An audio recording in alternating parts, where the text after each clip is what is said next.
Hello everyone, welcome to drama hut. इस video में speed and love का next episode देखेंगे। प्रीवियस एपिसोड की प्लेलिस्ट का लिंक इस वीडियो के डिस्क्रिप्शन में डाल दी गई है। पहले वो वीडियो देख लीजिए, तभी ये एपिसोड समझ में आएगा, वरना कंफ्यूज हो जाओगे। चैनल पे ऐसी वीडियो आएंगे तो चैनल को सब्सक्राइब ज़रूर कर लेना। एपिसोड की शुरुआत होती है एक इंटेंस और रोमांटिक मूवमेंट से। जिनजो और मोमो एक दूसरे के बहुत ज़्यादा करीब होते हैं। एटमॉस्फेयर काफ़ी इमोशनल होता है और अचानक जिनजो अपने कंट्रोल में नहीं रह पाता और मोमो को किस कर लेता है। इसके बाद सीन रात का हो जाता है। दोनों एक दूसरे से चिपक कर लेटे हुए बात कर रहे होते हैं। मोमो धीरे से पूछती है कि रेस का टाइम फिक्स हो गया है या नहीं। जिनजाओ जवाब देता है कि हाँ, रेस बहुत जल्द होने वाली है। मोमो फिर पूछती है, तुम मिस्टर वान और उनके टीम के अगेंस्ट रेस कर रहे हो। जिनजाओ कहता है हाँ, और यही वो रेस है जो मेरे और मिस्टर वान के बीच का स्कोर सेटल करेगी। मोमो थोड़ा घबराकर पूछती है कि रेस किस टाइप की है। जिनजाओ बताता है कि यह माउंटेन ऑब्स्टिकल रेस है। ये सुनते ही मोमो और ज़्यादा टेंस हो जाती है और पूछती है क्या ये डेंजरस है। जिनजाओ कहता है कि उसने पहले ही रेस का मैप मंगवा लिया है और सारे ऑब्स्टिकल उसे पहले से पता है। मोमो पूछती है मैप कहाँ से मिला, तो जिनजाओ बताता है कि ऑफिसर लू ने दिया है। उसके बाद जिनजाओ मोमो को सोने के लिए बोल देता है, लेकिन खुद रात को टेंशन में बास्केटबॉल खेलने लगता है।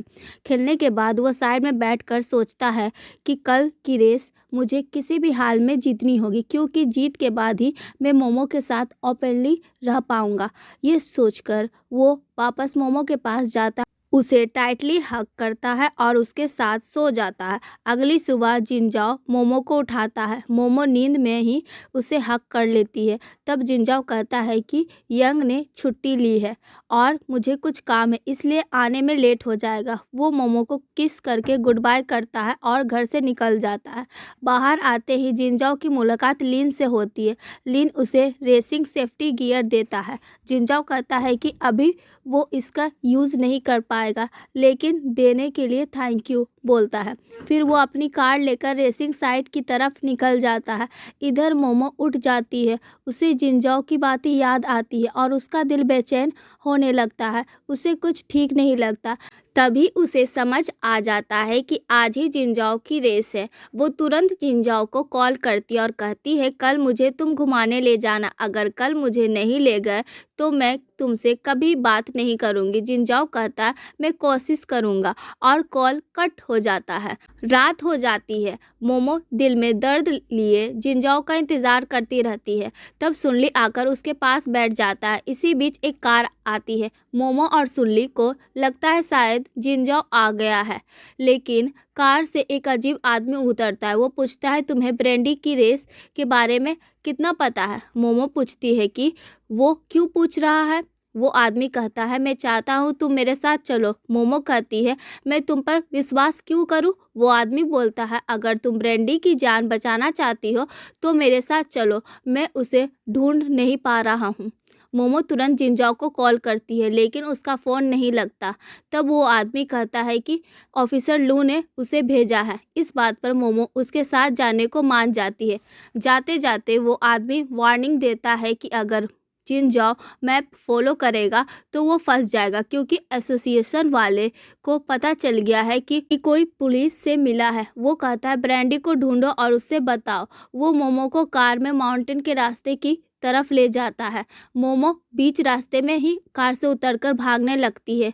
वहीं उसकी मुलाकात सुनली से हो जाती है। फिर मोमो खुद कार ड्राइव कर कर फुल स्पीड में उस जगह पहुंचती है जहां सब लोग रेस के लिए जमा होते हैं।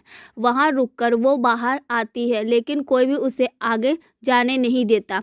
तब स्नेकी उसके पास आती है और कहती है तुम नहीं जाओगी। मोमो रिक्वेस्ट करती है मुझे जाने दो। स्नेकी कहती है मुझसे भीख मांग रही हो, और जाने लगती है। मोमो कहती है जो बोलोगी मैं करूँगी, बस मुझे जाने दो। तब स्नेकी कहती है घुटनों पर आओ।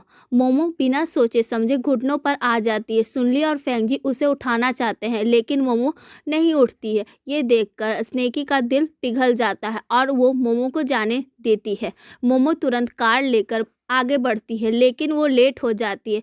रेस पहले ही स्टार्ट हो चुकी होती है। मोमो तुरंत फायर क्रैकर निकाल कर जलाती है और जिनजाओ को सिग्नल देती है। जिनजाओ सिग्नल देख ले। उस वक्त जिनजाओ ब्रेक लगाता है लेकिन ब्रेक काम नहीं करता। कार कंट्रोल से बाहर हो जाती है और माउंटेन से नीचे गिर जाती है। एक खतरनाक ब्लास्ट होता है। ये देखकर सब शॉक रह जाते हैं। मोमो तो वहीं बेहोश हो जाती है जैसे उसकी पूरी दुनिया ही खत्म हो गई हो। रेस्क्यू टीम आती है और जिंजाओ को ढूंढने लगती है लेकिन वो कहीं नहीं मिलता। ये खबर टीवी पर भी आ जाती है। मोमो के डैड और जिनसी को भी सब पता चल जाता है। जिनसी रोते हुए पूछती है, भैया ठीक होंगे ना? मोमो के डैड बार बार जिंजाओ को कॉल करते हैं लेकिन फ़ोन नहीं लगता। इधर मोमो होश में आती है और ज़ोर ज़ोर से रोने लगती है। वो जिंजाओ को ढूंढने जाने वाली होती है लेकिन सुल्ली उसे पकड़ लेता है।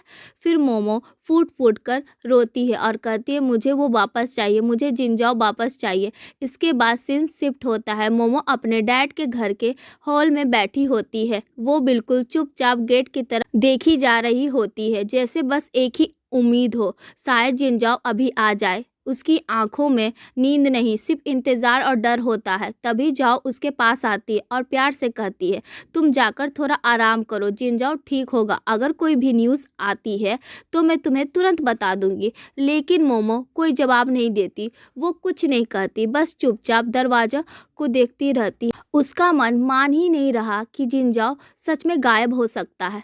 जाओ चुपचाप वहां से चली जाती है। रात बीत जाती है, रात से दिन हो जाती, लेकिन मोमो वहीं बैठी रहती है। वो पोजीशन तक नहीं बदलती, जैसे वक्त रुक गया हो और वो सिर्फ जिंजाओ का इंतजार कर रही हो। लेकिन जिंजाओ नहीं आता, बिल्कुल नहीं आता। आखिरकार मोमो उठती है और सीधा जिंजाओ की शॉप चली जाती है। वहाँ सुल्ली बैठा होता है। सुल्ली मोमो को देखकर कहता है, अभी तक ब्रांडी की कोई न्यूज़ नहीं मिली। ये सुनकर मोमो और भी खाली हो जाती है, जैसे अंदर से टूट रही हो। सुल्ली फिर धीरे से पूछता है, तुमने कुछ खाया है? मोमो कुछ नहीं बोलती। उसकी आवाज़ जैसे गायब हो चुकी होती है। सुल्ली उससे कुछ खाने के लिए देता है। मोमो उसे देखती भी नहीं है, खाना तो दूर की बात। तब सुल्ली कहता है, खाने की कोशिश करो, हमें अभी ब्रांडी को भी ढूंढना है। अगर तुमने कुछ नहीं खाया तो तुम बेहोश हो जाओगी। ये सुनकर मोमो अचानक बन उठाती है और बिना सोचे समझे पूरा बन अपने मुंह में ठूस लेती है, जैसे वो खा नहीं रही हो, बस जिंदा रहने के लिए जबरदस्ती खा रही हो। उसकी आंखों से आंसू बहने लगता है। सुल्ली उसे रोकता है और कहता है, धीरे धीरे खाओ, लेकिन मोमो किसी की बात नहीं सुनती। वो और भी बन मुंह में डालने लगती है। रोते हुए उसका दर्द खाने के साथ बाहर आ रहा होता है, गुस्सा, बेबसी और जिंजाओ के खो जाने का डर। इसी सीन के साथ एपिसोड खत्म हो जाता। अगर वीडियो पसंद आया हो तो लाइक करो और हमारे चैनल को सब्सक्राइब करके बेल आइकन जरूर दबाना। अगली वीडियो मिलते हैं, तब तक के लिए बाय।